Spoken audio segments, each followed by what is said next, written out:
Hi, welcome back. I've just had a delivery of candle wax because I make candles as well as do videos. And I said to the guy, hi, how are you? Fine. I was like, oh, okay. And he was like, another one. I was like, another what? He said, parcel. He just dropped it literally in front of me.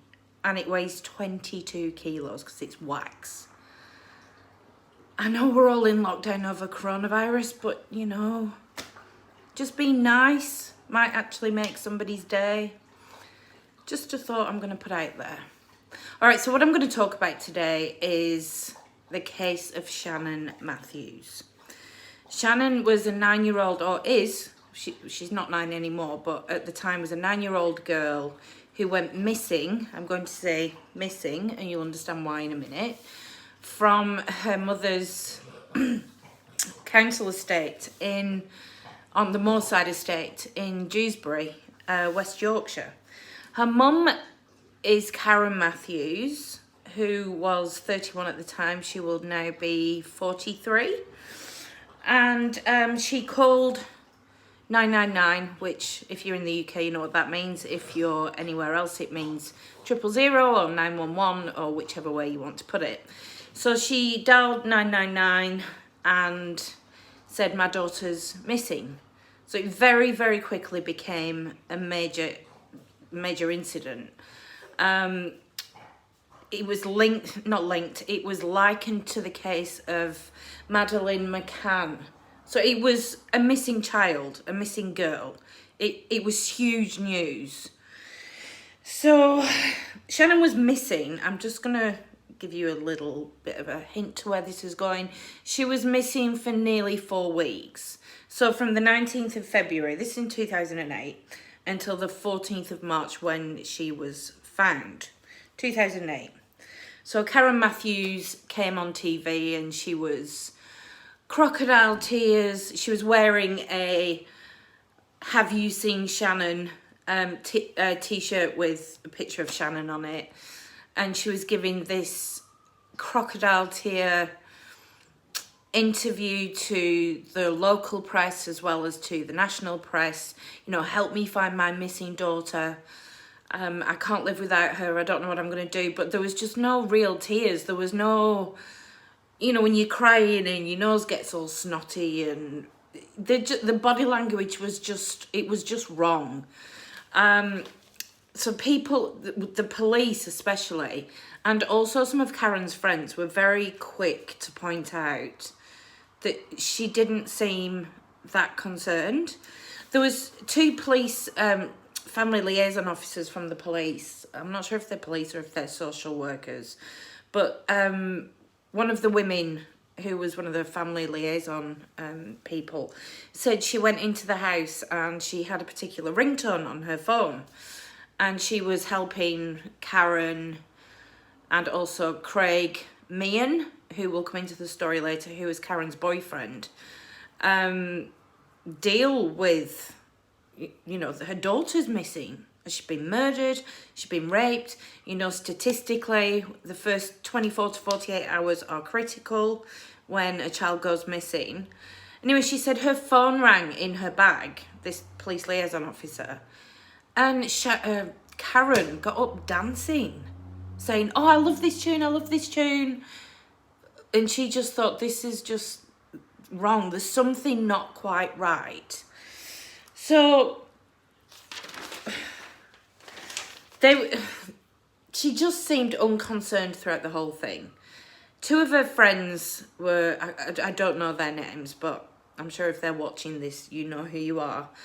They said that Karen was acting normal. She was drinking during the day like she usually did. She was just being Karen. She wasn't necessarily concerned as to where Shannon was. Now, Karen lived with Craig Meehan, a boyfriend.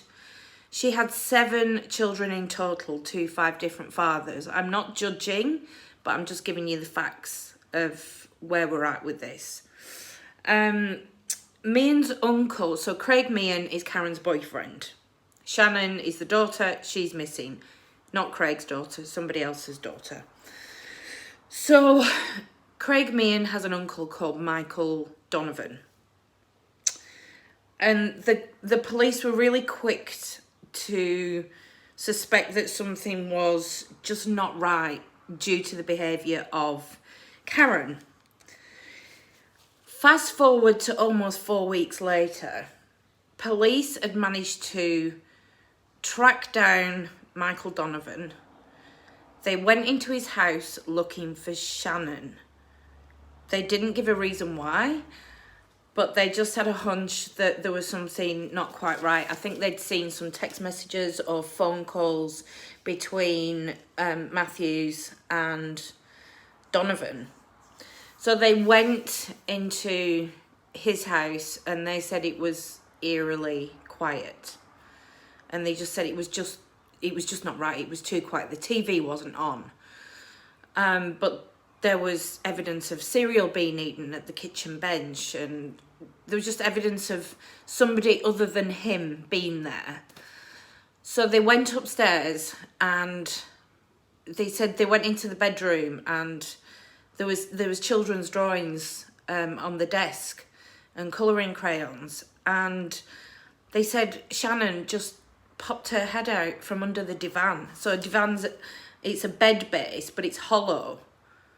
And she just popped her head out and said, shh. And they said, no, it's okay, sweetheart. Come with us. So within the bed, not only did Shannon pop out, but so did Michael Donovan. Now, this is who Karen Matthews, the mother, has been dealing with. Coincidence? I don't think so. So this was in Batley in West Yorkshire. Fun fact about Batley, the singer, what's his name? Robert Palmer. He's from Batley. Well, he was, unfortunately, he's died. So a forensic toxicologist that was working the case, it went to the Crown Prosecution Service, found that Shannon had been given temazepam, which is a potent benzodiazepine. It's a sleeping tablet. He examined a piece of Shannon's hair and found that she'd been given this temazepam for a period of 20 months. Possibly, that's just my thought, during her kidnapping. She's kidnapped. But there was also evidence of it because her hair was so long, they could get up to 20 months worth of a piece of hair and see, through toxicology testing, how much she'd been given. And they said, definitely within a 20-month period. So anyway, Donovan turned on Matthews and said that she asked him to look after Shannon whilst she went missing. I'm sorry of all these quote unquotes, but this is what the people have said. He was then to drop her off at Dewsbury Market, which is a local market, and then he was going to go and park his car. And can I just add, at this point, there was a £50,000 reward for the safe return of Shannon. So he was going to park his car, walk through the markets, just meandering away, and then, oh my God, Shannon, you've been missing, here you are. Take her to the police station, contact Karen Matthews, say your daughter's been found, and then they were going to split the £50,000, which in dollars would be $120,000. It's a lot of money. So that was the plan, but unfortunately police foiled their plan. So Donovan was charged with kidnapping, false imprisonment, and perverting the course of justice. Karen was charged with child neglect and perverting the course of justice. The total charges were abduction, false imprisonment, and perverting the course of justice. They were both sentenced to 8 years, but Karen was released after 4 years. For fuck's sake. She, excuse my swearing, but she served 4 years. So she was out in April 2012, 4 years after this had happened. She was given a new name, but the authorities did not consider her mentally capable enough of keeping her new name. So that would give us a little bit of an insight into Karen's mental state, or how she is, how her faculties are. I'm not saying she's thick, but that's pretty much what the authorities are coming across with. Donovan had already been released by this point. Karen Matthews was given a harsher sentence than Donovan. Now, Craig Meehan, who was Karen Matthews' boyfriend, who was living in the house with the 7 children, he was found guilty of possessing more than 49 pornographic pictures of children. The police, when they went round to interview Karen when Shannon was missing, just got a funny feeling about him. He was just always on his computer. There was no eye contact. He didn't seem concerned that one of his girlfriend's children was missing. And they just thought during, maybe, I don't know what they thought, but they looked at his computers and found 49 child pornographic pictures. Sick bastard. But unfortunately, he'd been remanded in custody. So he was sentenced to 20 weeks in prison, but he was released the same day he was sentenced because of time already served. So is that a deterrent to people looking at child pornography? I don't think so. I think the British justice system is it's a joke. What these people did is beyond sick and beyond serious. And, 20 weeks in prison for looking at classes 1 and 2. So the worst of the worst, child pornography. Here's 20 weeks with a PlayStation and a bed and 3 square meals a day. Go figure. It's not a deterrent, is it? So during the main trial, Shannon Matthews was found to be suffering, severe psychological damage due to what had happened. She needed months of psychotherapy and counselling. She was reunited with her mum when they found her, and Karen Matthews was described as having a flat affect. She just wasn't, oh my God, it's my baby. Like, I'm a mum of 2, and if one of my children went missing and then they found them, I just wouldn't let them go. I'd be hugging them so much. I'd be just, oh, my babies, my babies. But Karen wasn't, and it was just, I don't know. She's just a very, I'd say she's not a victim, but she's certainly, what can I do to describe Karen Matthews? Well, she's not the brightest spark in the bunch, and she's a victim. Or she's got the mentality of the ideology of the benefit state. So it's the more kids you have, the more benefits you get. And that was pretty much Karen Matthews, 7 kids, 5 different dads, 1 goes missing to get more money, then gets reunited with mum, and poor Shannon was just thrown to the wolves by Karen. So I know all her children were taken off her. I can't find any information as to what happened to the other 6 children. The house is now boarded up. Their things are still in there, but the house is boarded up. This is on the Moorside Council estate in Dewsbury, as I've said earlier. Shannon was given a new identity and put with a foster family. This was 12 years ago and she was 9, so she'll be 21 now. And I really, really, really hope that she doesn't remember any of this or any of her. Mind you, I remember being 9, so maybe she would. But if, she suffered that much psychological trauma, she's going to remember it.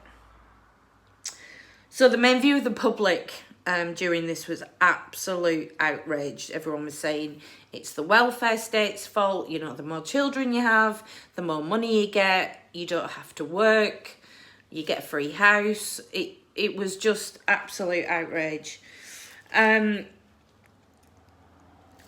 BB, was it the BBC or Channel 4? I think it was the BBC. You'll have to quote me on this, but Google it or YouTube it, you'll be able to find it. Sheridan Smith starred in a, it's not a documentary, but it's like a not docu-series. It's a factual reenactment about what happened in the Shannon Matthews case. Starring Sheridan Smith, she does a fantastic job, and she actually plays Karen's best friend. So you see it from her eyes, that you know that she's worried sick. But she's trying to help Karen through it all, and Karen's just like, yeah, it's just one of my 7 kids missing, big deal. All the while knowing exactly where she was. So give the Moorside a watch. Sheridan Smith, fabulous actress. And if you ever watch this, Sheridan, I'm a huge fan of yours. Shannon Matthews, if you're watching this, I really, really wish you well, sweetheart. I really do. And Karen Matthews, I've got absolutely nothing to say to you.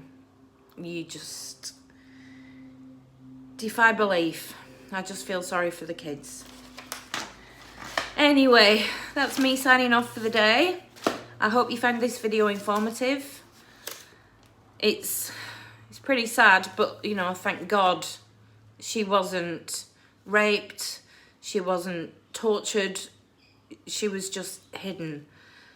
It's the only saving grace I can say about this case. But thanks for watching. Give me a thumbs up, give me a thumbs down, press subscribe, whichever one you want to do. If you don't want to do either, just give it a view. Okay, thanks.